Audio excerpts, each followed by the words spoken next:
বন্ধুরা, আজ আমি আপনাদের এমন এক ঘটনা বলতে চলেছি যা জানার পর আপনারা বুঝতে পারবেন ভারত পৃথিবীর সবথেকে বড় ধনী দেশ হতে চলেছে।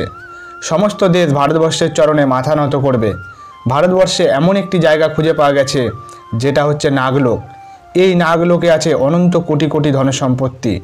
সম্পূর্ণ তথ্য জানার জন্য ভিডিওটি অবশ্যই শেষ পর্যন্ত মনোযোগ সহকারে দেখুন। আর একবার ভালোবেসে লিখুন হর হর মহাদেব, যাতে মহাদেবের কৃপা আপনার এবং আপনার পরিবারের প্রতি সর্বদা বর্ষিত হয়। নাগলোক এমন একটি জায়গা যেখানে বসবাস করে সমস্ত শক্তিশালী নাগ, বাসুকী, শেষনাগ, তক্ষক প্রমুখ আরও অনেক নাগেরা।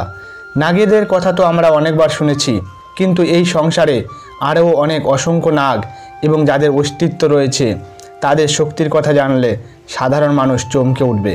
সৃষ্টির আদি থেকেই মানুষের মতো আরও এক প্রজাতি ছিল, যা হলো এই নাগ তথা সর্প। ফলে মানুষ যদি এই পৃথিবীতে থাকে তাহলে হয়তো কোথাও না কোথাও তাদের অস্তিত্ব রয়েছে। আর এই পৃথিবীতে নাগলোক কোথায় অবস্থিত, আজ আমরা এই সমস্ত কিছুর উত্তর জানব। প্রাচীন হিন্দু ধর্মগুলিতে নাগলোকের বর্ণনা পাওয়া যায়। এটা বিশ্বাস করা হয় যে নাগলোক এই পৃথিবীতে এমন একটি জায়গায় যেখানে অনন্ত শক্তিশালী নাগ এবং তাদের পরিবারেরা সর্বদা সেখানে বাস করে। আপনি হয়তো কোনো না কোনো সময়ে এই ধরনের গল্প শুনেছেন, কিন্তু একবার ভেবে দেখুন তো, যদি এই পৃথিবীতে সত্যি এমন কোনো জায়গা থাকে তাহলে সেটা কতটা অলৌকিক ব্যাপার। নাগ নাগিন নিয়ে অনেক কাহিনী প্রচলিত রয়েছে যা মানুষের মধ্যে যথেষ্ট জনপ্রিয়। রামায়ণ, মহাভারতের মতো প্রাচীন ধর্মগ্রন্থগুলিতে নাগলোকের বিশেষ উল্লেখ পাওয়া যায়। রামায়ণ অনুসারে রাবণের পুত্র মেঘনাথের স্ত্রী সুলোচনা, যিনি নাগ বংশের কন্যা ছিলেন। কথিত আছে যে তিনি নাগরাজ বাসুকীর কন্যা। মহাভারতে দেখা যায় যখন দুর্যোধন ভীমকে বিষাক্ত খাবার খেতে দিয়েছিল, এর ফলে ভীম অজ্ঞান হয়ে যায় এবং তাকে সেই অবস্থায় জলের মধ্যে ফেলে দেওয়া হয়েছিল, যা তাকে এক অজানা পথে নিয়ে যায়। তারপর তাকে পৌঁছে দেয় সরাসরি নাগলোকে। সেখান থেকে ভীম নাগরাজের কৃপা আশীর্বাদে হাজারো হাতির শক্তি লাভ করেছিল এবং নাগরাজ আরও বর তাকে দিয়েছিল, কোনো বিষ ভীমের ক্ষতি করতে পারবে না, কোনো নাগপাশের বন্ধনে ভীমকে আবদ্ধ করতে পারবে না।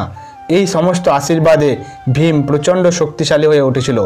এই কথা তো আমরা সবাই জানি, কিন্তু এর পাশাপাশি ভগবান শিবের সাথে সরাসরি নাগেদের সংযোগ দেখতে পাওয়া যায়। শিবকে সমস্ত নাগেদের দেবতা বলে মনে করা হয় এবং ভগবান শিব সর্বদা নিজের গলায় বাসুকী নামক নাগকে জড়িয়ে রাখেন। সমুদ্র মন্থনের সময় যখন অনেক বড় দড়ির প্রয়োজন ছিল, কিন্তু কোনো রকমভাবে অত বড় দড়ি জোগাড় করা সম্ভব হচ্ছিল না, তখন সেই দড়ির কাজ করেছিল এই বাসুকী নাগ। এই বাসুকী নাগের সাহায্যে সমুদ্র মন্থন সম্ভব হয়েছিল। এছাড়া অনন্ত কোটি ব্রহ্মাণ্ডের মালিক ভগবান শ্রী নারায়ণ শেষ নাগের শয্যার উপরেই তিনি শয়ন করে থাকেন। আজ আমি আপনাদের বলতে যাচ্ছি যে পৃথিবীতে এমন রহস্যময় জায়গা আছে যেখানে এই সমস্ত নাগেরা বসবাস করে আর তাদের কাছে আছে অনন্ত ধনসম্পত্তি। অনেক মানুষ এই নাগলোকে যাওয়ার রাস্তা আবিষ্কার করেছে আর তারা মনে করে থাকে এটাই হচ্ছে নাগলোক যাওয়ার রাস্তা। কিন্তু এই জায়গা আসলে কোথায় আছে? মধ্যপ্রদেশের হোশাঙ্গাবাদ জেলায় ঘন পাহাড়ের মধ্যে এমন একটি প্রাচীন গুহা আছে যা নাগলোকের দ্বার হিসাবে বিবেচিত হয়। এই জায়গার রাস্তা খুবই কঠিন।